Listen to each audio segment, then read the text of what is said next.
In this unit, we introduced many different concepts, definitions, and formulas, so it may be useful to put in one place a summary of the key concepts and the key formulas that we have developed. We first defined random variables, and then we discussed that random variables are described in terms of a probability mass function that tells you the probabilities of the different values that the random variable can take.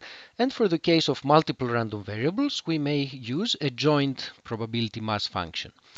We also defined conditional probability mass functions that refer to the distribution of a random variable x in a universe in which we are told that a certain event has occurred or that a certain random variable takes on a specific value. A key concept that we introduced was the concept of expectation.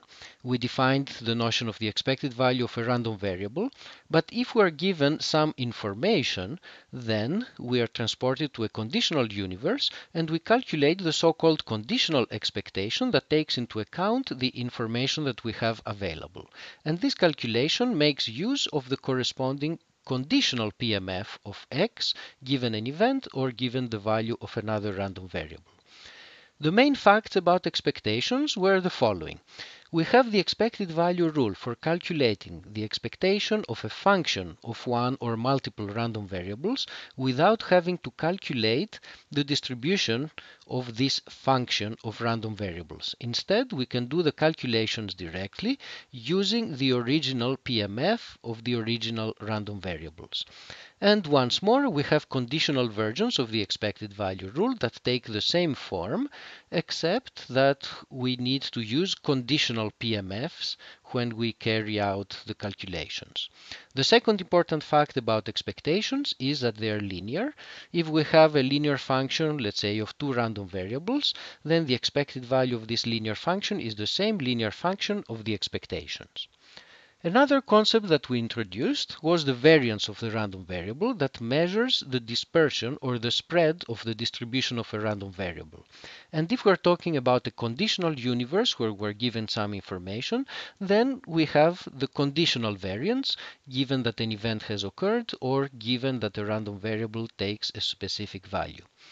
A useful formula that allows us to calculate in a somewhat easier manner the variance of a random variable is this one, and we had a few opportunities to use it.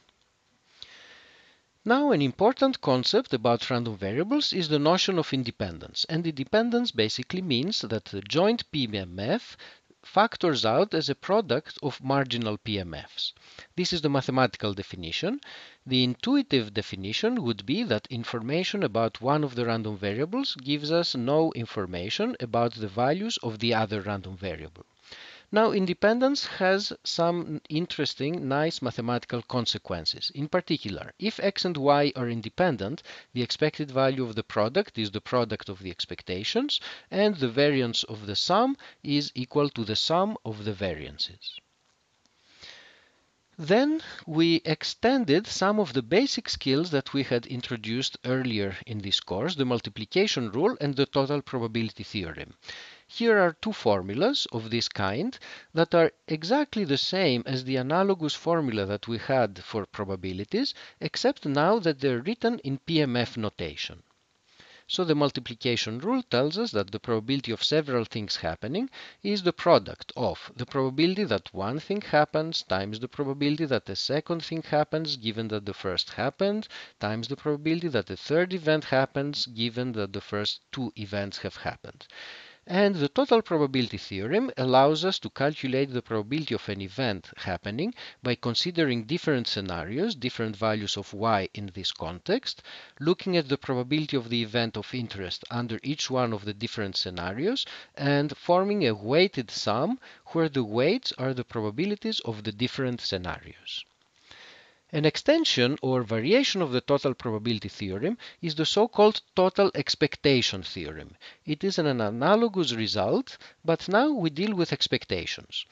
We calculate the expected value of a random variable by considering a number of scenarios, finding the expected value of the random variable under each one of the different scenarios, and then taking a weighted average of these conditional expectations.